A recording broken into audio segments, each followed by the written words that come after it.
मेरे दोस्त को हमेशा ही बहुत सारी गर्लफ्रेंड रखने की आदत थी। धन दौलत की कमी ना होने की वजह से उसे रोज नई लड़की तलाशने में ज्यादा दिक्कत ना होती, लेकिन वह जब भी अपनी गर्लफ्रेंड को घर लेकर जाता, उसके बाद वो लड़की गायब हो जाती। आखिर वो उन लड़कियों के साथ करता क्या था? एक दिन जब मैंने छुपकर देखा तो मेरे पैरों तले से जमीन खिसक गई। मैंने देखा कि वो तो मेरा नाम सचिन है। अच्छी पढ़ाई और मेरी मेहनत की वजह से आज मैं अपने पैरों पर खड़ा हो चुका था। मेरी सरकारी नौकरी जो लग गई थी, आज माँ पापा की खुशी का भी कोई ठिकाना नहीं था। अपने माँ बाप की इकलौती संतान होने की वजह से उन लोगों को सिर्फ मुझसे उम्मीद थी कि मैं एक ना एक दिन कामयाब हो जाऊं। आज उनका सपना पूरा हो चुका था। खैर, कुछ दिनों बाद मेरा ज्वाइनिंग लेटर आ गया और मैं देहरादून जाने की तैयारी में लग गया। आज से पहले कभी भी माँ पापा से दूर नहीं रहा था, तो जाने में बड़ी मुश्किल हो रही थी। माँ पापा का उतरा चेहरा साफ बयान कर रहा था कि वो लोग मुझसे दूर नहीं रहना चाहते थे, लेकिन झूठी मुस्कुराहट लाकर वो मुझे हौसला दे रहे थे। मैंने माँ पापा से कहा कि बस कुछ दिनों की बात है, सिर्फ वहां सेटल होने के बाद आप लोगों को भी बुला लूंगा।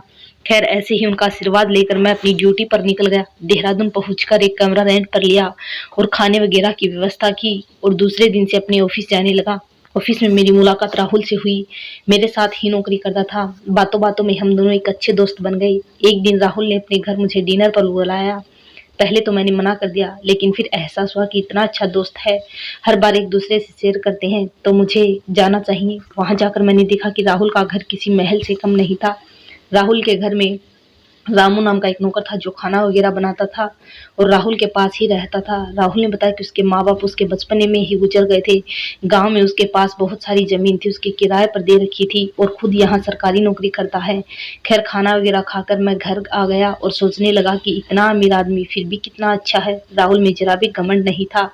मुझे उसकी दोस्ती पाकर बहुत अच्छा लगा। एक दिन ऑफिस में मुझे पता चला कि उसकी गर्लफ्रेंड भी है। मैंने उसके साथ मजाक करते हुए कहा कि कब कर रही हो शादी? उसने यूं ही बात को टाल दिया। अब तो मैं और राहुल ऑफिस के बाहर भी साथ रहने लगे। घूमना फिरना, मस्ती करना, कभी कभार मैं राहुल के घर ही रुक जाता था। इन सब के बीच मुझे राहुल की एक आदत का पता चला। राहुल को बहुत सारी गर्लफ्रेंड रखने की आदत थी। जब एक के साथ मन भर जाता तो वह दूसरी को फंसा लेता। इतना धन होने की वजह से उसको ये सब करने में ज्यादा मुश्किल नहीं होती थी। मैंने राहुल को काफी बार समझाया कि ये गलत है, तुम प्यार के नाम पर गलत कर रहे हो। तभी उसने कहा कि यार सचिन, तुम कैसी बातें कर रहे हो? गर्लफ्रेंड रखना बुरी बात है क्या? मैंने उनसे कहा कि बुरी बात नहीं है, लेकिन एक होनी चाहिए जिसके साथ शादी कर सके, पूरी जिंदगी गुजार ले। तुमने तो पता नहीं कितनी लड़कियों को फंसा रखा है। लेकिन कहाँ मानने वाला था, बहाने बनाकर मुझे वहीं चुप करा देता। खैर, उसके बाद मैंने उससे कुछ नहीं कहा और अपने काम से मतलब रखने लगा। शायद उसमें राहुल का कसूर नहीं था। वो अपने बचपन से ही अपने हिसाब से जिता रहा था। उसे आज तक सही गलत की पहचान कराने वाला कोई नहीं मिला, तो वह बेचारा अपने माइंड से ही तो करेगा। खैर, सब समझ में आ रहा था कि जीवन में माँ बाप का होना कितना जरूरी है। हमारी परवरिश से लेकर संस्कारों तक उनका हाथ होना जरूरी है। उनका मार्गदर्शक जीवन बदलने में जरूरी होता है। खैर, ऐसे ही दिन निकलते गए। एक दिन राहुल का मेरे पास फोन आता है और कहता है कि मेरी गर्लफ्रेंड मेरे घर पर आना चाहती है, इसलिए उसकी मदद कर दे। मैं घर से बाहर नहीं जा सकता क्योंकि आज मेरी थोड़ी तबीयत ठीक नहीं है, इसलिए क्या तू उसे ड्रॉप कर देगा और मेरे घर तक छोड़ देगा? तभी मैंने राहुल को मना कर दिया और कहा कि भाई देख, हमारी दोस्ती सिर्फ दोस्ती तक ही सीमित है, इन सब झमेले में मुझे मत डाल। मैं आज तक इन मामलों में कभी नहीं पड़ा हूँ और ना ही जानता हूँ कि गर्लफ्रेंड क्या होती है। मेरे लिए तो मेरे माँ पिताजी ढूंढ लेंगे, वही मेरे लिए है, पत्नी दोनों होगी। तभी राहुल हंसने लगा कि बोला कि मैं कौन सा तुझे गर्लफ्रेंड बनाने के लिए बोल रहा हूँ, मैं तो सिर्फ यही बोल रहा हूँ कि तू उसे मेरे घर तक ड्रॉप कर दे, उसके बाद तू चला जाना, तुझे कौन रोकता है। खैर, मेरे मना करने के बावजूद भी राहुल की जिद रुकी नहीं और आखिर मुझे हाँ बोलना पड़ा। मैं अपनी गाड़ी लेकर निकल पड़ा और चौराहे से उसकी गर्लफ्रेंड को गाड़ी में बैठाया और राहुल के घर पर छोड़ दिया। उसके बाद मैं अपने कमरे में आ गया। शाम को फिर मेरे पास राहुल का फोन आता। वह कहता कि यार, एक दिक्कत आ गई, क्या तुम मेरी मदद करोगे? मैंने राहुल से कहा कि आखिर बात क्या है, पहले बात तो बता, ऐसी क्या दिक्कत आ गई? तभी राहुल कहने लगा कि यह सब मैं तुझे बाद में बताऊंगा, पहले एक काम कर, तू नुक्कड़ वाली दुकान पर जा, वहां पर एक आदमी तुझे एक थैली देगा, उस थैली को लेकर तू मेरे घर पर आना और बाहर मेरा नौकर इंतजार कर रहा होगा, उसे वह दे देना, अगर चाहे तो अंदर भी आ जाना। तभी मैंने उसे कहा कि यार, तू यह क्या अजीबोगरीब काम मुझे करवा रहा है? कभी कहता कि उसको ला, कभी ड्रॉप कर, कहता थैली लेकर आ। चल क्या रहा है, देख मुझे इन सब झमेले में नहीं पड़ना, प्लीज मुझे बकस दे। तभी राहुल कहने लगा कि यार तू दोस्त है या दुश्मन, कभी तो काम आ जाया कर, और मैं तुझसे कौन सा किसी का मर्डर करवा रहा हूँ जो तू ऐसी बातें कर रहा है। मैं तो सिर्फ इतना बोल रहा हूँ कि थैली लेकर मेरे घर पकड़ा जा, इसमें तेरा क्या जाता है। वैसे भी अगर तुझे कभी जरूरत हुई तो मैं तेरी जरूरत का ख्याल रखकर तेरी मदद करूंगा। तभी मैंने राहुल से कहा कि नहीं भाई, मुझे इस तरह की कभी कोई जरूरत नहीं पड़ेगी, वैसे मैं अपने काम खुद करता हूँ और इन सब झमेलों में नहीं पड़ना चाहता हूँ। फिर राहुल ने कहा कि ठीक है, मैं थैली लेकर आता हूँ। गाड़ी लेकर फिर निकल गया और एक दुकान के आगे एक आदमी खड़ा था जिसके हाथ में एक थैली थी और राहुल घर की तरफ निकल पड़ा। मैंने थैली को खोलकर नहीं देखा कि उसके अंदर था क्या। मैं सीधा थैली लेकर राहुल के घर की तरफ चल पड़ा। घर के बाहर उसका नौकर खड़ा था। उसने कहा कि सर ने थैली लेने को बोला था, लेकिन मैंने उसे देने से मना कर दिया और सीधा अंदर चला गया। जाकर सीधा राहुल का कान पकड़ लिया और बोल दिया कि बस भाई, मुझसे और कुछ नहीं होगा, तो मुझसे कोई क्राइम तो नहीं करवा रहा है ना। तभी उसके पास गर्लफ्रेंड भी थी, इसलिए मैंने ज़्यादा कुछ नहीं बोला। मैं चलता हूँ, कल ऑफिस में मिलते हैं। राहुल ने कहा ठीक है भाई, तेरा थैंक यू। मैं जाने लगा। तभी उसने कहा कि आज रात का खाना यहीं पर खा लेना, टाइम से आ जाना। तभी मैंने उसे कहा कि नहीं, मैं नहीं आऊँगा, मैं तो होटल में लेकर ही खा लूँगा। तो अपनी गर्लफ्रेंड के साथ मस्ती करते हुए हंसने लगा और मैं वहाँ से सीधा कमरे की तरफ निकल पड़ा। लेकिन मेरे मन में सिर्फ यही चल रहा था कि आखिर उस थैली में होगा क्या, और राहुल ने ऐसा क्यों किया कि थैली मुझसे ही मंगाई। वह आदमी भी तो उसे लेकर आ सकता था। खैर फिर मैंने अपनी सोच को विराम दिया और सोचा मसला हो कुछ भी, सिर्फ थैली पकड़ानी थी, वो पकड़ा दी। दूसरे दिन ऑफिस चला गया। राहुल आ गया। राहुल सदा की तरह खिला खिला नहीं था। उसके चेहरे पर सिकुड़न थी और बार बार उसके माथे पर पसीना आ रहा था। मैंने उससे पूछा कि क्या हुआ भाई, तेरा चेहरा 12 क्यों बजे हुए हैं, तू तो कभी इस तरह से नहीं रहता था, हमेशा खिला खिला रहता था, तुम्हारी गर्लफ्रेंड छोड़कर भाग गई। तभी राहुल ने मेरा हाथ पकड़ा और बोला कि यार ऐसी बातें नहीं, क्यों मजाक बना रहा है। तभी मैंने उससे कहा कि नहीं भाई, मैं तो मजाक कर रहा हूँ, माफ करना, कि क्या प्रॉब्लम है। तभी राहुल बोला कि यहाँ नहीं बोल सकता, लेकिन थोड़ी देर में जब खाना खाने का टाइम होगा तभी मैं तुझे बताऊंगा कि पूरी बात क्या है। मैंने कहा ठीक है। फिर हम दोनों काम में लग गए, लेकिन राहुल के चेहरे पर वही मायूसी छाई थी, उसके चेहरे पर मुस्कान नहीं थी। खैर खाना खाने का टाइम आ गया। मैंने राहुल से पूछा कि अब बता, हंसने वाला और मजाकिया स्वभाव का इंसान आज इतने उखड़े हुए चेहरे के साथ क्यों है। तभी राहुल बोला कि क्या बताऊं यार, जिस गर्लफ्रेंड को तुम कल घर पर छोड़ने आया था वह प्रेग्नेंट हो गई और अब तो मेरे पैरों तले से जमीन खिसक गई। फिर मैंने राहुल के कंधों पर हाथ रखा और बोला देख भाई, अब कोई काम मत कर, काफी टाइम तूने अलग अलग गर्लफ्रेंड बनाई, कोई बात नहीं, लेकिन अभी तू उसके साथ जीवन की शुरुआत कर, तुम दोनों माँ बाप बनने वाले हो, तुम उसे शादी कर लो, कोई गलत काम मत करना मेरे भाई। तभी राहुल ने कहा कि नहीं यार, कल तो तूने थैली पकड़ाई थी, उसमें बच्चा गिराने वाली ही दवाई थी और मैंने उसे दे दी। अब बस उसकी थोड़ी तबीयत खराब है, क्योंकि यह दवाई लेते एक बार के लिए थोड़ी दिक्कत हो आती है, इसलिए मेरे को थोड़ी फिक्र हो रही थी कि कुछ होना चाहिए। अब तो मेरे रोंगटे खड़े हो गए, मेरी समझ में नहीं आ रहा था कि मुझसे इतना बड़ा पाप कैसे हो गया। मैंने एक बच्चा मारने वाली दवाई लाकर राहुल को थमा दी और एक मासूम बच्चे की जान ले ली, जिसमें अभी दुनिया कदम भी नहीं रखा था। इसमें मुझसे क्या होगा, मुझे खाना नहीं खाया और मैं वहीं राहुल का हाथ छोड़कर खाने का डिब्बा छोड़कर चल निकला और मेरे ऑफिस के पास में ही गार्डन था, उसमें जाकर बैठ गया। अब तो मेरी आंखों से आंसू बह रहे थे। बार बार मैं खुद को कोस रहा था कि आखिर मुझसे यह गलती हो गई। मैं बिना जाने पहचाने, बिना उस थैली को देखे कैसे ऐसा कर सकता हूँ। आखिर वो थैली मैंने ही तो ले जाकर दी थी। अगर मैं यह थैली ले जाकर ना देता तो शायद मेरे हाथों यह पाप नहीं होता। एक मासूम बच्चा चला गया जो पूरा इस दुनिया में आया भी नहीं था।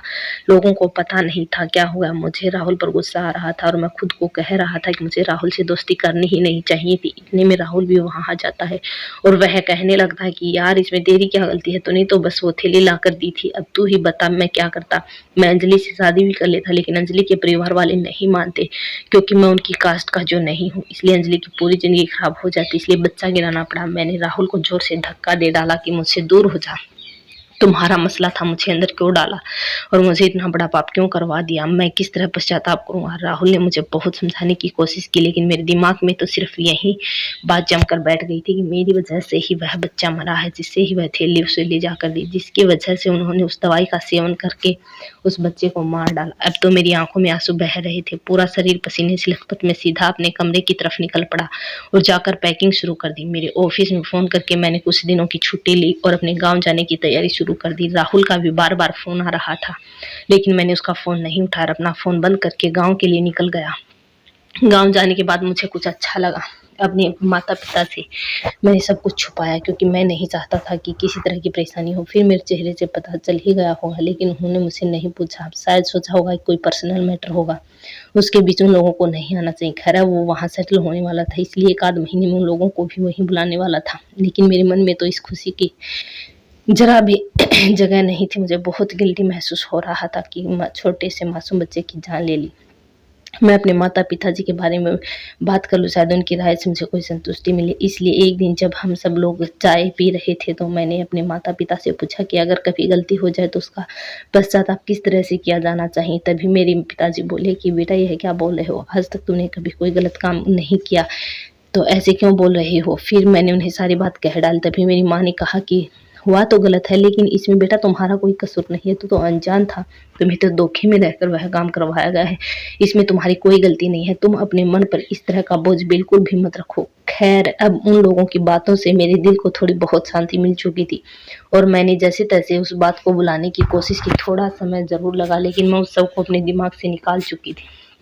मुझे वापस देहरादून के लिए निकलना था, इसलिए मैं अपना बैग पैक करके देहरादून के लिए निकल गया। फिर वहां जाकर मैंने कुछ दिनों तक राहुल से बातचीत बंद कर दी, लेकिन राहुल कहाँ मानने वाला था। वह रोज मेरे कमरे के बाहर चक्कर काटने लगा और मुझे मनाने लगा। फिर मुझे भी उस पर दया आ गई और मैंने उसके साथ बातचीत शुरू कर दी। लेकिन मैंने मन में विचार किया कि आज के बाद मैं कभी राहुल के घर नहीं जाऊँ, नहीं उसका कोई कहना मानूंगा, सिर्फ दोस्त है तो ऑफिस तक का दोस्ती रखूंगा।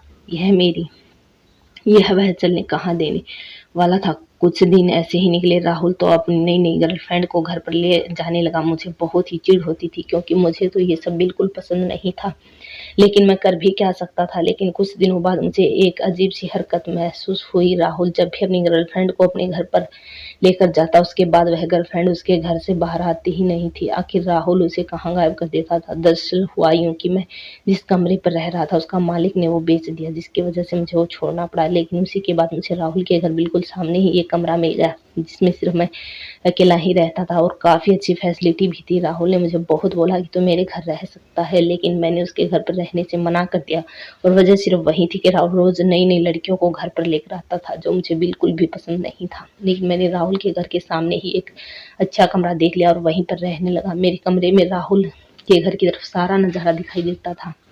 मैं वर्क करते समय खिड़की पर बैठता था और देखता था कि राहुल क्या कर रहा है लड़कियों के साथ। लेकिन शाम होती ही राहुल अकेले ही घर से बाहर निकलता और वह लड़की घर से बाहर नहीं निकलती थी। राहुल के घर के बाहर कैमरा भी लगा था और मैं भी जिस कमरे में रहता था कैमरा लगा हुआ था। जब मुझे अजीब सा शक होने लगा कि राहुल के घर लड़की जाती है लेकिन आती नहीं, तो मैंने अपने कमरे खंगाले। मुझे लगा कि शायद मेरी नज़र में न आती होंगी क्योंकि मैं तो बाहर भी चला जाता हूँ या फिर कोई और काम से चला जाता हूँ।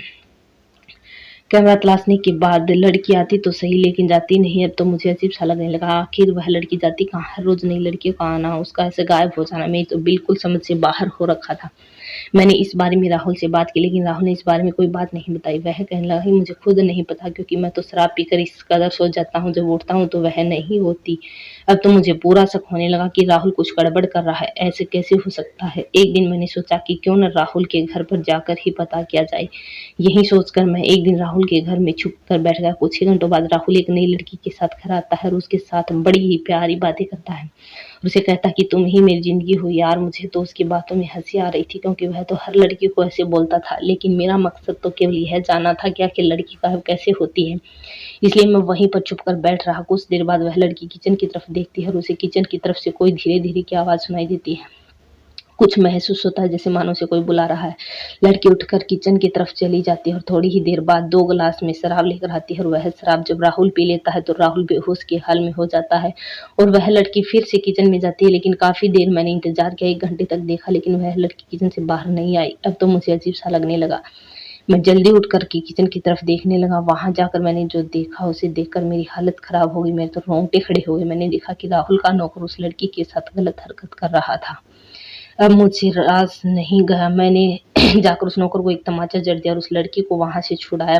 क्यों रामू वहीं बांध कर छोड़ दिया और जैसे तैसे डॉक्टर को बुलाकर राहुल का नशा उतारा, उसे होश में लेकर आया। राहुल से पूछा कि आखिर यह सब क्या हो रहा है। तभी राहुल ने कहा कि मुझे क्या पता क्या हो रहा, मैं तो बेहोश था ना। और फिर वो कहने लगा कि रामू भैया को इस तरह बांध क्यों रखा है, आखिर यह सब हो क्या रहा है। तभी उस लड़की से पूछा तो वह कहने लगी कि इसी नौकर ने मुझे बोला था कि तुम्हें शराब में नशा मिला कर दूं, लेकिन मैंने इतना बड़ा सच रामू के मुंह से जाना जरूरी समझा। मैंने रामू पर चिल्लाते हुए पूछा। तभी रामू ने हाथ जोड़ लिया और कहने लगा कि जब से मुझे पता चला कि राहुल सर रोज नई नई लड़कियां घर में लेकर आते हैं तो मेरे अंदर भी हवस जागने लगी। लेकिन मुझ गरीब और गंदी स्कूल वालों को कौन गर्लफ्रेंड बनती, इसलिए मेरे मन में एक पाप जग गया। और मैंने ऐसी हरकतों को अंजाम देना शुरू कर दिया। जब सर के साथ लड़की बैठी होती तो मैं एक बड़े से पेज पर लिख देता कि यह तुम्हारी जान ले लेगा। यह रोज ऐसा करता और वह लड़की ऐसा पढ़कर किचन में आती कोई बहाना लेकर तो मैं उसे कह देता कि यह हर रोज लड़कियों को यहाँ पर लाता है और उन्हें जान से मार देता है। तो आज तुम भी शिकार होने वाली हो, इसलिए एक काम करो कि शराब में मैंने नशा मिला दिया है, तुम सर को पिला दो और यहाँ से भाग जाओ। बेचारी लड़कियां मेरी चंगुल में आ जाती और सोचती कि सच में ये ऐसा करता होगा और राहुल को शराब पिला देती। जब राहुल बेहोश हो जाता तो मैं उनको जबरदस्ती पकड़ लेता, उनके साथ गलत करता, फिर उसे मारकर पीछे के दरवाजे से बने गार्डन में जमीन में गाड़ देता। किसी को कोई शक भी नहीं होता। अब तो रामू की बातें सुनकर मेरे पैरों तले से जमीन खिसक गई। इतना दिमाग कोई कैसे चला सकता है और इतनी बड़ी हरकत कैसे कर दी। उसने पता नहीं कितनी लड़कियों को आज से पहले मारा था। मैंने राहुल से भी पूछा कि क्या तुमने कभी अपनी गर्लफ्रेंड के बारे में पता करने की कोशिश की। तो विशाल ने कहा कि जब मैं होश में आता हूँ मुझे लगता है कि मैंने कुछ ज़्यादा ही पी ली, जिसकी वजह से वह चली गई। और मैंने कई बार उन्हें फ़ोन करने की भी कोशिश की लेकिन उनका फ़ोन बंद आया। तो मैंने सोचा कि शायद उन्होंने कोई और बॉयफ्रेंड देख लिया होगा, क्योंकि मैं तो शराब के नशे में पता नहीं क्या कर देता। मैंने राहुल से कहा कि मैंने तुझे कितनी बार समझाया था कि तेरी ये हरकतें कभी तुझे भारी पड़ सकती हैं, लेकिन तूने मेरी एक न मानी। अब तो राहुल की आंखों में आंसू थे। हम लोगों ने पुलिस को फोन किया और रामू को अरेस्ट करवा दिया। न जाने बेचारी लड़कियों का क्या हाल क्या होगा, किस तरह उनकी जान ली होगी। खैर मैं अपने कमरे में आ गया, मेरी आंखें भरी हुई थी। मैं तो बार बार यह सोच रहा था कि आखिर उन लड़कियों की क्या गलती थी। उन्होंने एक लड़के से प्यार किया जिसकी सजा उन्हें मिली, और नौकर भी ऐसा कैसे कर सकता है। क्या रामू को जरा भी शर्म नहीं आई उन मासूम लड़कियों के साथ, ऐसा क्यों करा। खैर इंसान पता नहीं हवस के अंदर आकर क्या कर देता है। मुझे तो राहुल पर भी गुस्सा आ रहा था।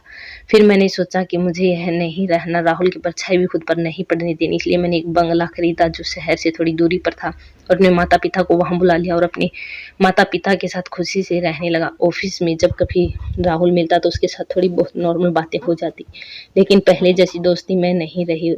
मुझे समझ आ चुका था कि राहुल कभी नहीं सुधर सकता और राहुल की ही गलती थी जिसकी वजह से इतनी लड़कियों की जान चली गई। खैर मैं जल्दी ही सबको भूल गया, क्योंकि मेरे माता पिता ने मेरी खूब सहायता की और सब मैं अपने जीवन में बहुत खुश था। लेकिन मैंने फैसला किया कि आज के बाद हर लड़की को इज्जत दूंगा, हमेशा अपनी बहन मानकर उसकी सहायता करूंगा। क्योंकि जिन लड़कियों की जान गई थी उनके लिए दया मेरे मन के झकझोर कर रही थी, लेकिन उनके प्रति दुख और अफसोस के सिवा मैं कुछ भी नहीं करता था। धन्यवाद दोस्तों।